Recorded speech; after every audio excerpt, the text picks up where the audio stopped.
El aire sabía a metal y a polvo. Un sabor familiar. El pan de cada día para hombres que vivían más tiempo bajo tierra que bajo el sol. Cada golpe de pico era un eco sordo en un mundo sin luz. Una percusión monótona que medía las horas y consumía la vida. Mis manos, agrietadas y negras por el carbón, contaban una historia que mis labios ya no sabían narrar. Una historia de fatiga, de sueños enterrados a cientos de metros de profundidad, junto a las vetas de mineral. En casa, el silencio era otro tipo de oscuridad. Mi mujer se movía por la cocina con la levedad de un fantasma, sus ojos reflejando una preocupación que no se atrevía a nombrar. Mi hijo jugaba en el suelo, construyendo torres que siempre acababan por derrumbarse, ajeno al peso que aplastaba los hombros de su padre. Yo comía sin hambre, miraba sin ver, existía sin vivir. Cada jornada era una copia de la anterior, un descenso a la misma oscuridad para ganar un pan que cada vez tenía un sabor más amargo. Me sentía atrapado, no por las paredes de la mina, sino por la ausencia de un horizonte, por la certeza de que el mañana sería idéntico al hoy. Pero algo había cambiado en la superficie. Un rumor silencioso, una inquietud que se aferraba al aire como la humedad antes de la tormenta. Hablaban de un incendio en la central, a pocos kilómetros de allí. Un accidente, decían las voces oficiales en la radio. Nada de qué preocuparse. Pero el sabor metálico del aire era ahora más intenso. Y a veces, por la noche, el cielo hacia el norte parecía teñirse de un resplandor antinatural. Una aura pálida y enfermiza que helaba la sangre. Los pájaros habían dejado de cantar. Aquella noche, el camión del ejército pasó por nuestra calle.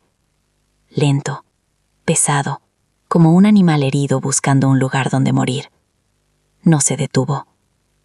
Pero poco después, cuando el último resquicio de esperanza intentaba arrullarme hacia el sueño, sonaron unos golpes en la puerta. El sonido rompió el precario equilibrio de la noche. No era un vecino.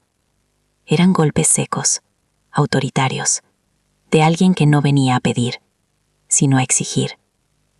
Mi mujer se aferró a mi brazo, su aliento un temblor contra mi hombro. Abrí la puerta. Frente a mí, un hombre con uniforme militar, el rostro tallado por el cansancio y la urgencia. No me miró como a una persona, sino como a una herramienta que había venido a buscar. Detrás de él, la noche estaba preñada de una luz antinatural, una herida abierta en el cielo.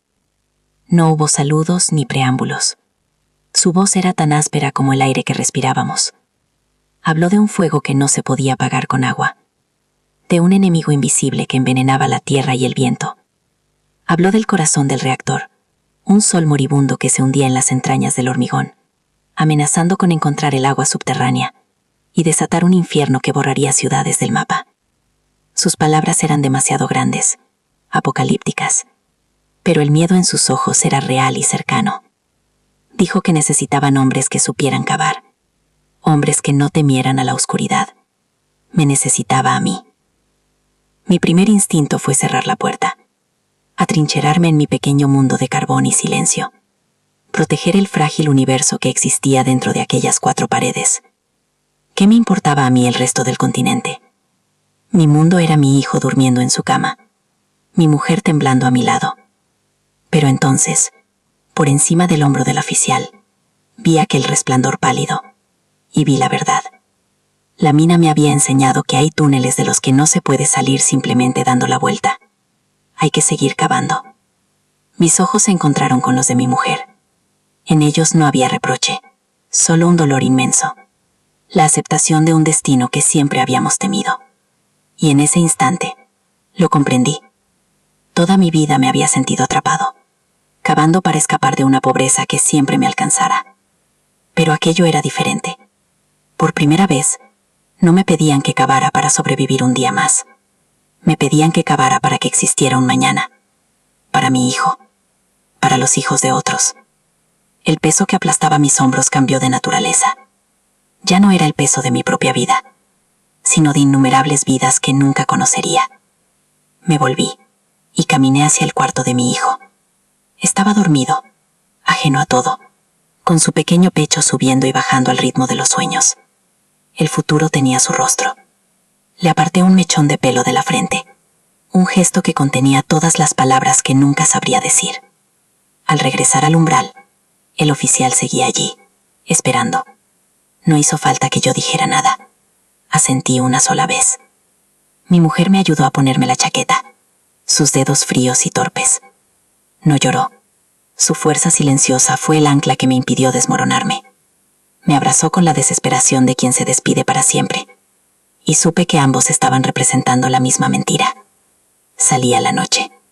El aire era gélido y cortante. Un camión militar esperaba al final de la calle, su motor un gruñido bajo en la quietud. Otros hombres salían de sus casas, siluetas recortadas contra la luz de sus propias puertas, dejando atrás los mismos mundos que yo.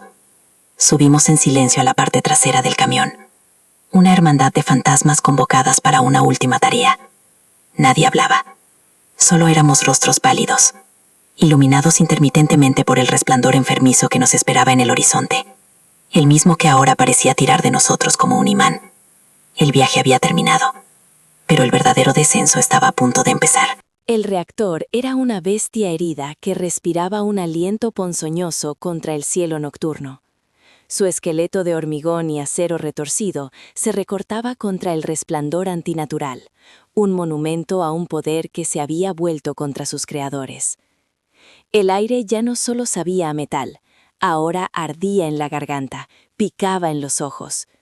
Nos bajaron del camión y nos llevaron a una tienda de campaña, donde un hombre con bata blanca, el rostro pálido y demacrado por la falta de sueño, nos habló sin rodeos. No usó palabras grandilocuentes, no habló de heroísmo ni de patria.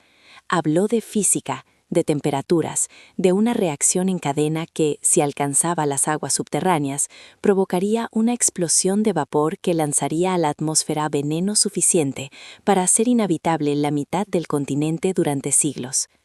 Sus manos temblaban al señalar un tosco plano dibujado sobre una pizarra. Un túnel, 150 metros bajo el corazón que ardía. Un espacio para instalar un sistema de refrigeración, nuestra única esperanza. Nos dijo que el enemigo era invisible, que cada partícula de polvo era un proyectil diminuto, que el tiempo era nuestro verdadero verdugo. No hubo tiempo para el miedo.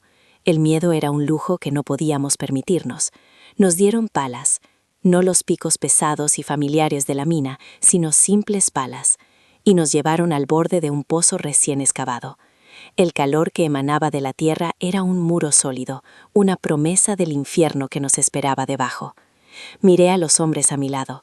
Sus rostros eran espejos del mío, una mezcla de terror y una extraña y sombría determinación. Éramos mineros. La oscuridad y el trabajo hasta la extenuación era nuestro lenguaje. El primer golpe de la pala contra la tierra fue diferente a todos los que había dado en mi vida. En la mina, cada palada era un gesto de supervivencia, un pequeño paso para alejar el hambre un día más. Aquí, cada palada era un acto de creación. No estábamos extrayendo carbón para quemarlo, estábamos cavando un hueco para enterrar a un demonio. El ritmo se apoderó de nosotros. El sonido metálico de las palas mordiendo la arcilla se convirtió en el único latido del mundo. Sudábamos, maldecíamos en voz baja, pero no parábamos. El sudor nos empapaba, mezclándose con el polvo radiactivo que se pegaba a nuestra piel, pero seguíamos cavando. Perdí la noción del tiempo. Las horas se fundieron en un ciclo brutal de esfuerzo y agotamiento. Nos turnábamos en el frente, cavando en un espacio angosto y sofocante, mientras otros retiraban la tierra. Nadie hablaba de su familia, nadie hablaba del mañana. El único universo que existía era ese túnel, el peso de la pala en mis manos y la espalda del hombre que cavaba a mi lado. Nos habíamos convertido en un solo organismo, una máquina de carne y hueso impulsada por una voluntad que iba más allá de nosotros mismos. En esa oscuridad, bajo el peso de un sol moribundo, encontré una claridad que nunca había conocido. Ya no era un prisionero de la mina, era un guardián. El peso en mis hombros ya no me aplastaba, me sostenía. Día tras día el túnel avanzaba. Metro a metro le robábamos terreno a la catástrofe. A veces subíamos a la superficie para respirar un aire apenas menos tóxico y veíamos los rostros de los soldados y los científicos. Nos miraban con una mezcla de asombro y piedad, como si fueran hombres ya muertos. Quizá lo éramos, pero nunca me había sentido tan vivo. Mi cuerpo gritaba de dolor, cada músculo era una brasa ardiente, pero mi espíritu había encontrado su propósito en el simple acto de mover la tierra. Cada palada era por mi hijo, cada carretilla de tierra era por su futuro. Fue entonces cuando la tierra tembló. No fue una vibración lejana, sino una sacudida violenta que nos tiró al suelo. El polvo llovió del techo del túnel, cegándonos. Las débiles luces parpadearon y se apagaron, sumiéndonos en una oscuridad absoluta. Durante un instante eterno, solo se oyó el sonido de nuestra propia respiración agitada y el latido de nuestros corazones desbocados. Desde arriba, desde el monstruo que dormía sobre nuestras cabezas, llegó un gemido sordo y profundo, el rugido de una bestia despertando.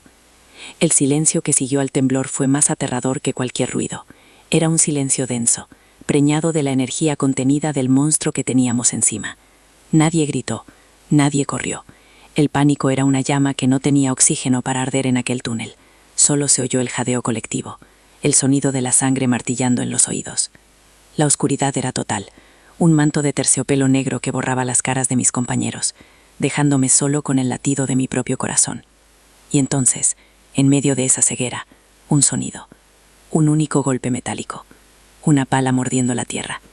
Alguien, a mi derecha, había vuelto a cavar, en la más absoluta negrura.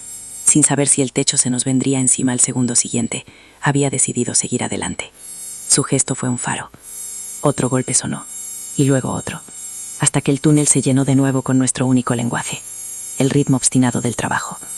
Cuando las luces parpadearon y volvieron, teñidas de un amarillo enfermizo, nos vimos los unos a los otros, los rostros cubiertos de tierra y sudor, los ojos hundidos en cuencas oscuras, pero en ellos ardía una determinación que ni el fin del mundo podría apagar.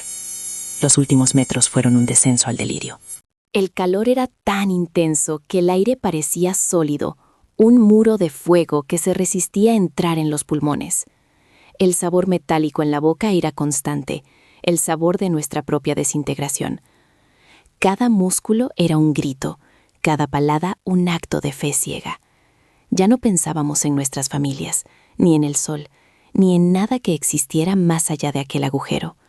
Éramos parte de la tierra, instrumentos de una voluntad mayor, cavando para cerrar una herida en el mundo. Y entonces ocurrió. La pala de un hombre al frente se hundió en el vacío. Habíamos llegado. No hubo gritos de victoria, solo un profundo y colectivo suspiro de alivio, el sonido de las herramientas cayendo al suelo y de los cuerpos desplomándose contra las paredes del túnel que habíamos parido con nuestras propias manos. Habíamos mirado al abismo a los ojos, y el abismo había parpadeado primero. El regreso a la superficie fue como nacer de nuevo en un mundo de fantasmas. El sol nos hirió los ojos. El aire, aunque envenenado, nos pareció el más puro que habíamos respirado. Nadie nos dio medallas, nadie pronunció nuestros nombres. Nos subieron a los mismos camiones y nos devolvieron al silencio de nuestras calles. Cuando entré en mi casa, el olor a estofado me golpeó con la fuerza de un recuerdo de otra vida. Mi hijo corrió a abrazar mis piernas. Su pequeña cabeza apenas llegaba a mi cintura. Mi mujer se quedó en el umbral de la cocina, mirándome. No preguntó dónde había estado ni qué había hecho. Lo vio en mi rostro. Vio que el hombre que se había ido no era el mismo que acababa de volver. La abracé, y en ese abrazo sentí el peso de los días robados, del tiempo que habíamos comprado con pedazos de nuestra propia vida. Por la noche, una tos seca sacudió mi pecho, un eco del fuego que habíamos enterrado, un recordatorio permanente del precio. Ahora a veces me siento en el porche y miro el horizonte. El cielo ya no tiene aquel brillo enfermo. Los pájaros han vuelto a cantar. Mi hijo juega en el jardín, construyendo torres que ahora parecen más firmes, más altas. Él nunca sabrá que su padre, junto a otros hombres anónimos, descendió una vez a las entrañas de un infierno para que él pudiera tener un suelo firme sobre el que construir. Mi vida ya no se mide en toneladas de carbón, sino en los amaneceres que ayudé a que existieran. pasé la mitad de mi vida sintiéndome prisionero bajo tierra, cavando para mí mismo. Y fue allí, en el lugar más oscuro y peligroso del planeta, donde finalmente encontré la libertad. La libertad de saber que tu vida puede ser algo más que tu propia supervivencia. Puede ser un puente, un escudo, un túnel excavado en la desesperación, para que otros puedan caminar hacia la esperanza. No somos héroes, somos padres, maridos, hijos, y aprendimos que a veces, para que la luz del mañana pueda nacer, algunos hombres deben estar dispuestos a cavar su propia tumba en la oscuridad.